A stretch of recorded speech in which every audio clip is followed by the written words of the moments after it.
누가복음 19장 1절로 10절까지 말씀입니다. 누가복음 19장 1절로 10절까지 말씀을 우리 한 절씩 교독하도록 하겠습니다. 예수께서 여리고로 들어가 지나가시더니 삭개오라 이름하는 자가 있으니 세리장이요 돈 부자라. 그가 예수께서 어떠한 사람인가 하여 보고자 하되 키가 작고 사람이 많아 할 수 없어 앞으로 달려가서 보기 위하여 돌무화과 나무에 올라가니 이는 예수께서 그리로 지나가시게 되미르라. 예수께서 그곳에 이르사 쳐다보시고 이르시되 삭개오야 속히 내려오라. 내가 오늘 내 집에 유하여야 하겠다 하시니 급히 내려와 즐거워하며 영접하거늘 무사람이 보고 수군거려 이르되 저가 주인의 집에 유하러 들어갔도다 하더라. 삭개오가 서서 주께 여짜오되 주여 보시옵소서 내 소유 절반을 가난한 자들에게 주겠사오며 만일 누구의 것을 속여 빼앗은 일이 있으면 내 갑절이나 갚겠나이다. 예수께서 이르시되 오늘 구원이 이 집에 이르렀으니 이 사람도 아브라함의 자손이미로다. 인자가 온 것은 잊어버린 자를 찾아 구원하려 함이니라. 아멘.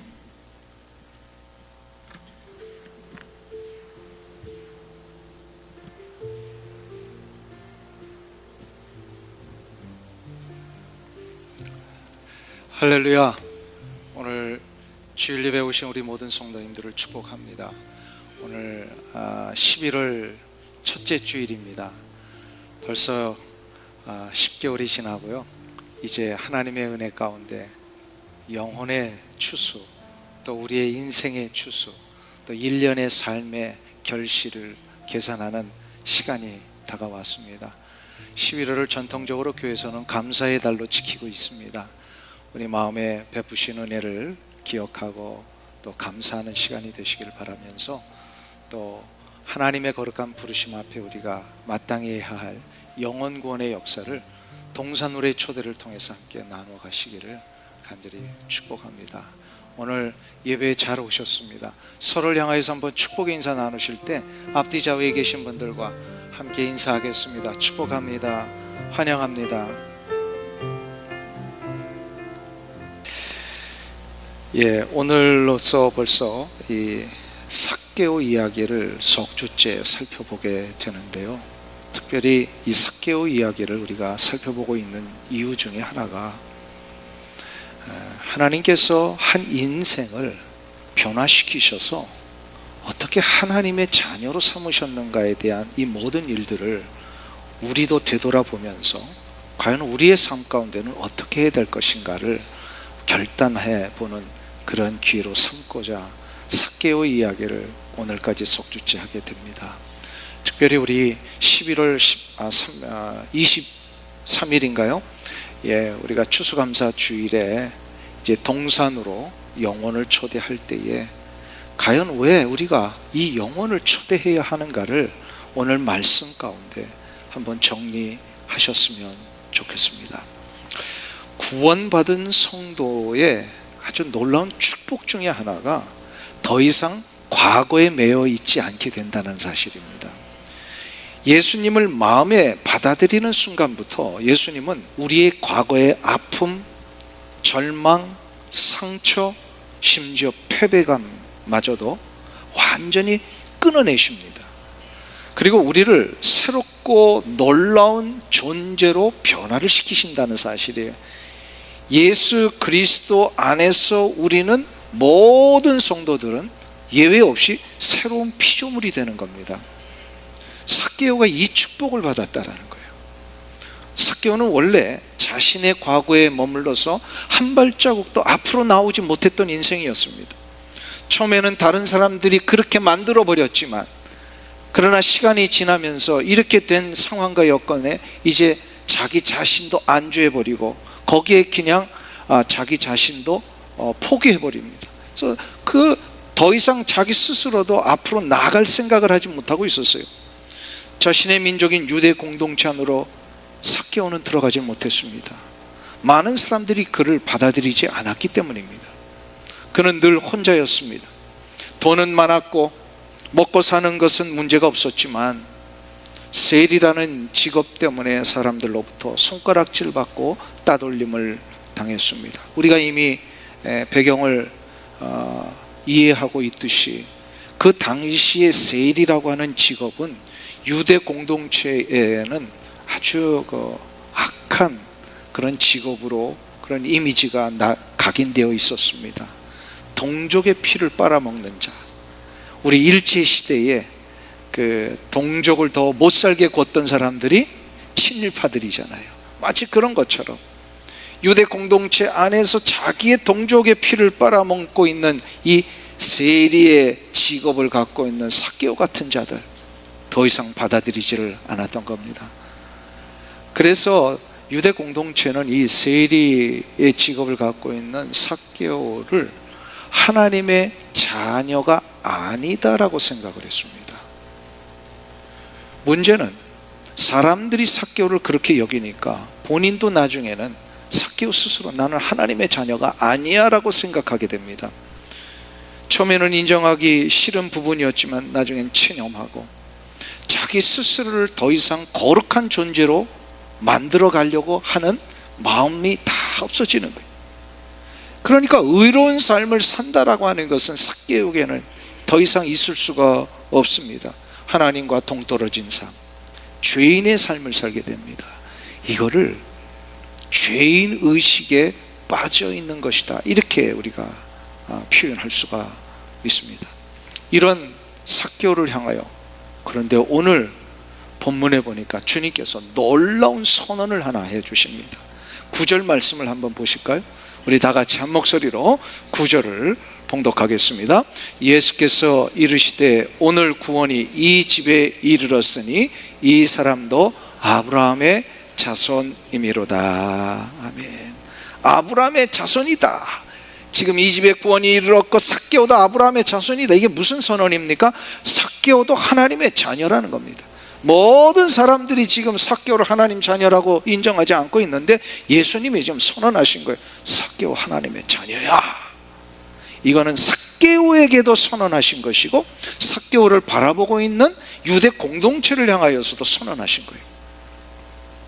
이런 얘기죠. 삭개오야, 너는 하나님의 자녀라는 거 잊지 마라. 더 이상 죄인처럼 살지 마. 하나님의 자녀답게 의로운 자로 살아야 되는 거다. 한번 우리 따라 하실까요? 어떤 존재의식을 가지고 있는가? 한번 따라 하세요. 어떤 존재의식을 가지고 있는가? 이걸 우리한테 좀 물어보라는 거예요. 여러분은 어떤 존재의식을 가지고 있습니까? 나는 하나님의 자녀 맞습니까? 몸은 많은 시간 동안 이 예배당이라고 하는 울타리 안에 들어왔었지만 내가 과연 하나님의 자녀 맞는가?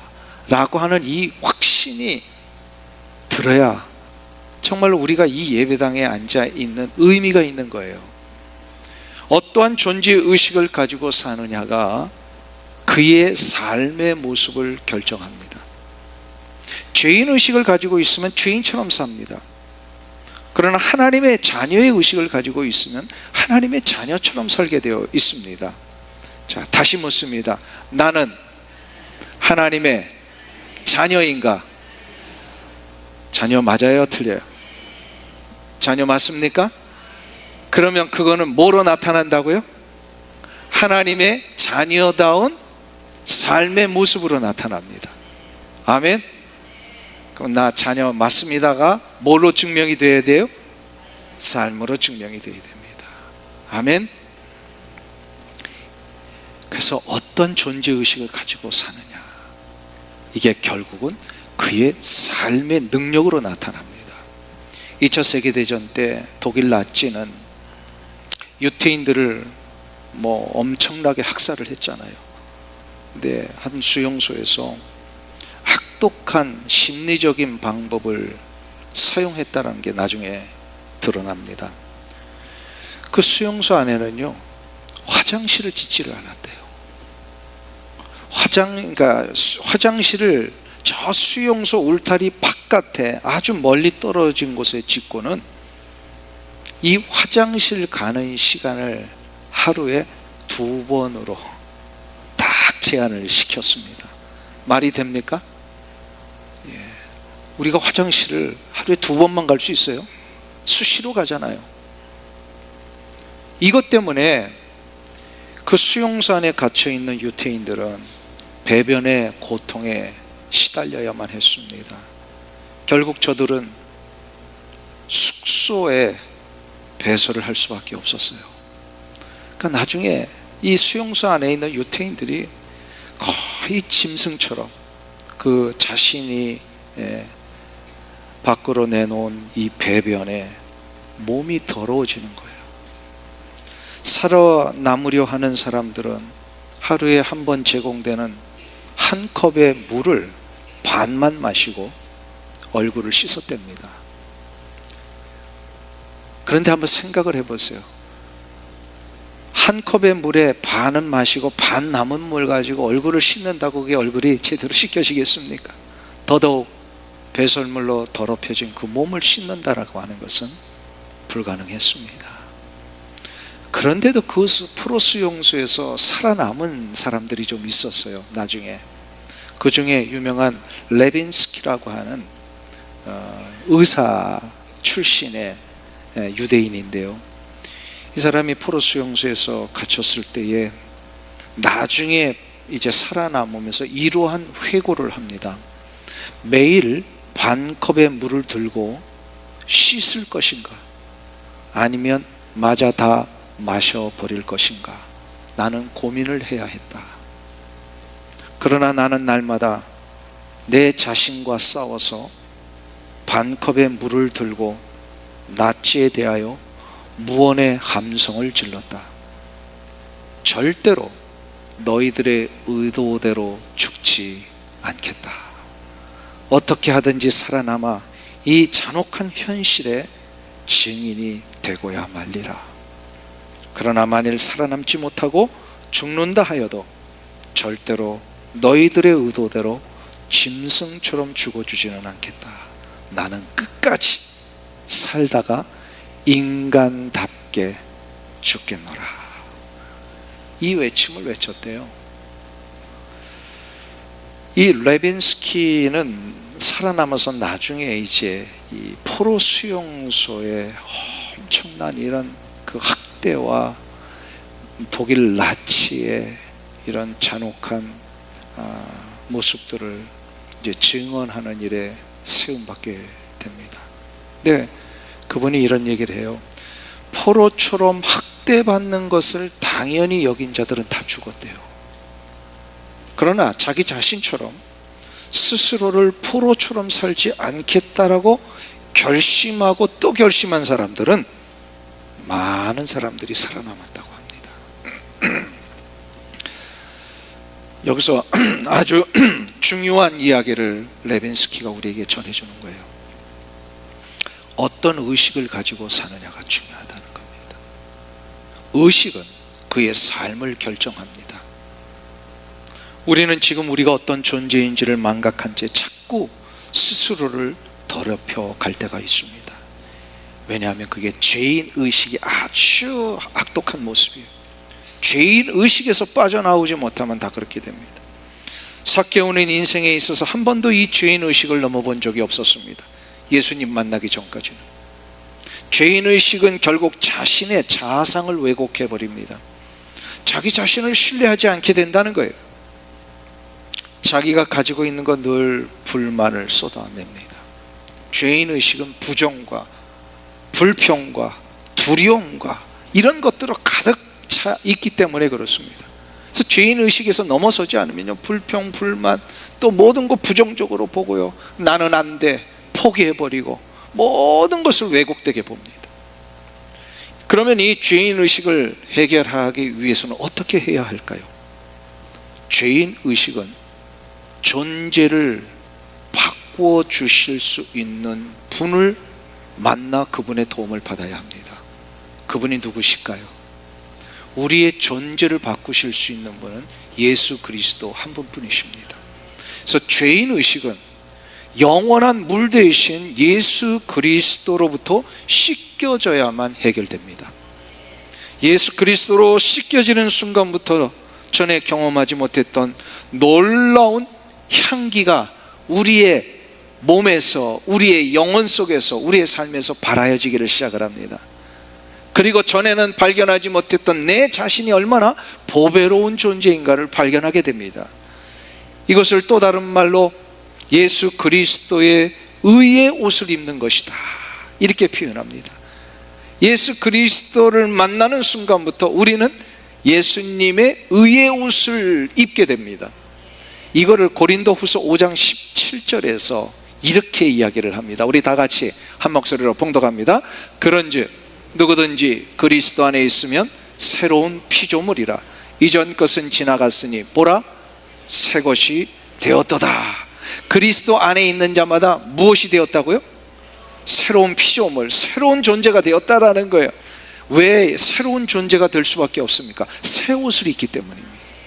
예수 그리스도께서 우리에게 입혀주시는 의의 옷, 새로운 옷을 입기 때문에 우리는 새로운 피조물이 되는 겁니다.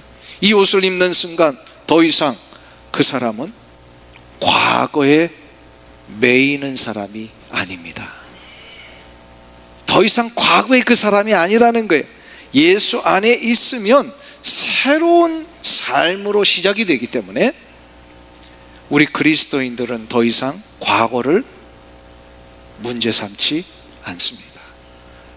그러니까 우리끼리도요, 더 이상 과거를 물으면 안 됩니다. 그 유행가 중에 그런 게 있더라고요. 과거를 묻지 마세요.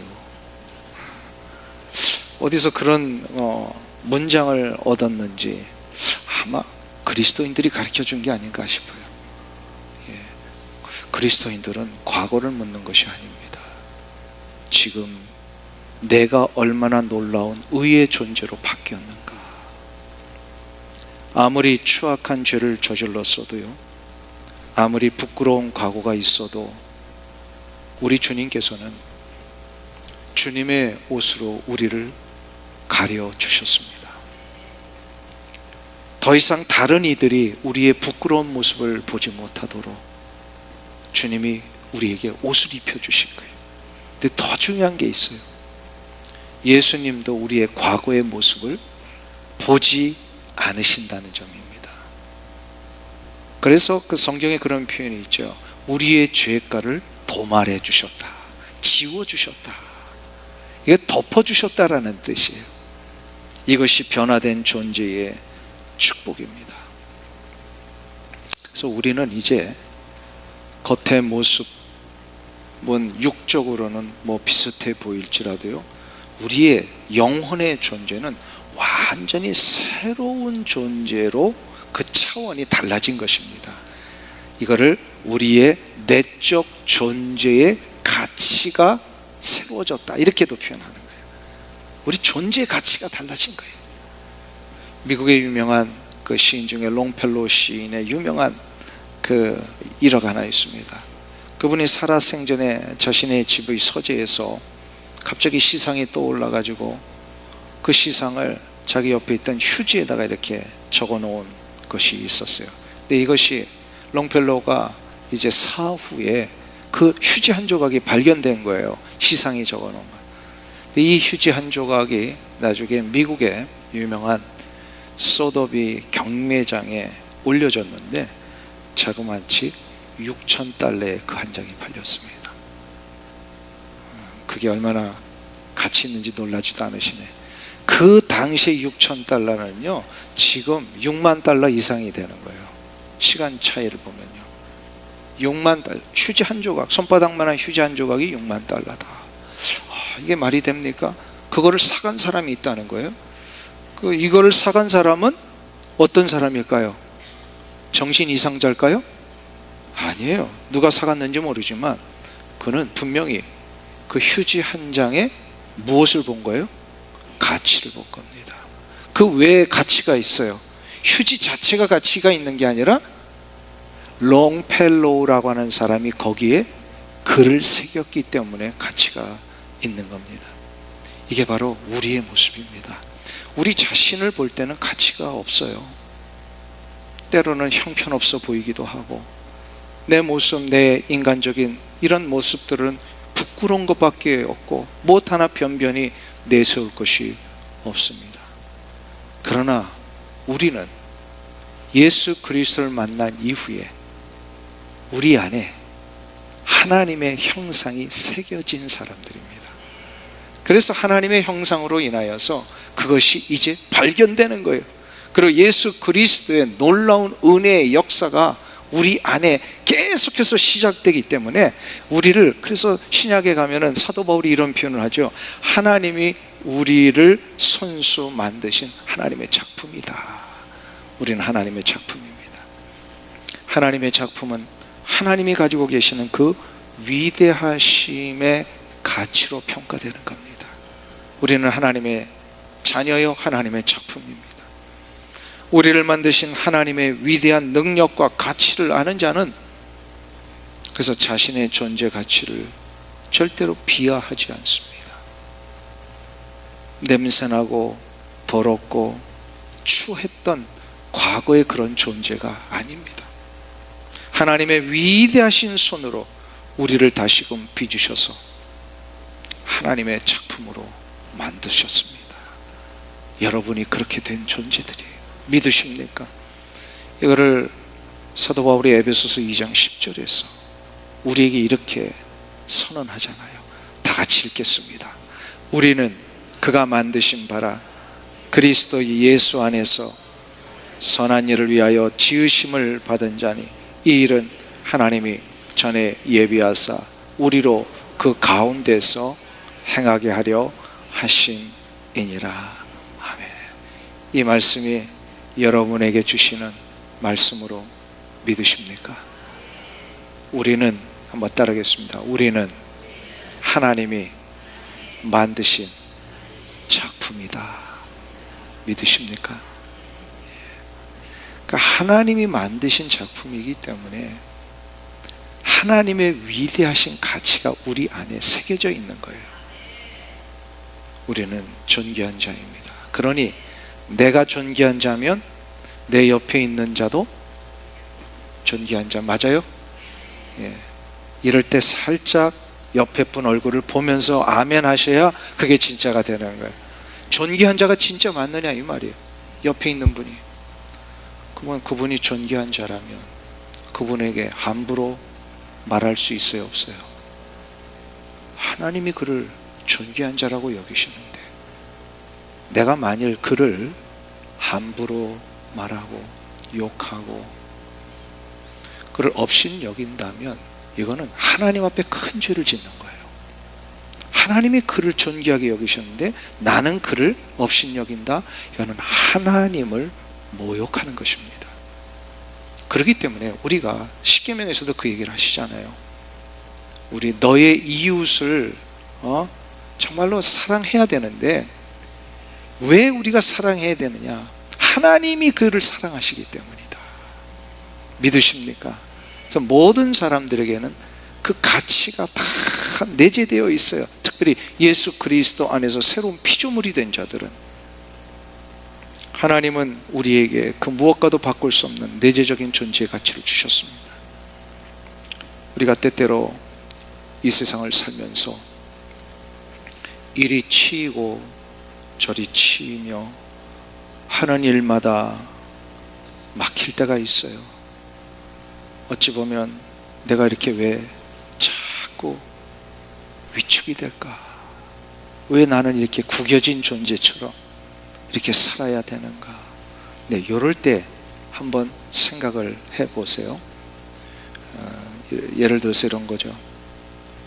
설날에 아이들이 이제 세배를 하면 세뱃돈을 준비하다가 이렇게 이제 나눠주잖아요.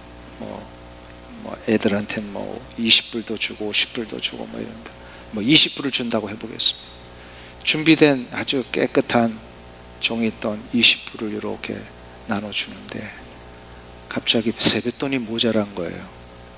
그러니까 지갑을 열어서 보니까 좀 낡은 20불짜리가 하나 있어요. 그래서 이거를 그 애에게 줬습니다. 그럼 그 애가 왜 다른 애들은 빳빳한 20불짜리 주고 나는 이 구겨진 20불 줍니까? 나 안 받을래요 하는 애가 있어요, 없어요? 없어요. 다 받습니다. 왜 받습니까? 예, 돈의 가치를 알기 때문에 그런 거예요. 아무리 빳빳하다고 해서 그 가치가 더 월등하고 구겨졌다고 해서 가치가 열등한 게 아닙니다. 다 동일한 가치를 가지고 있어요. 우리가 살면서 때로는 내가 구겨져 있는 것처럼 보일 때가 있고 더럽혀진 지폐 같은 그런 심정이 우리가 들 때가 있습니다.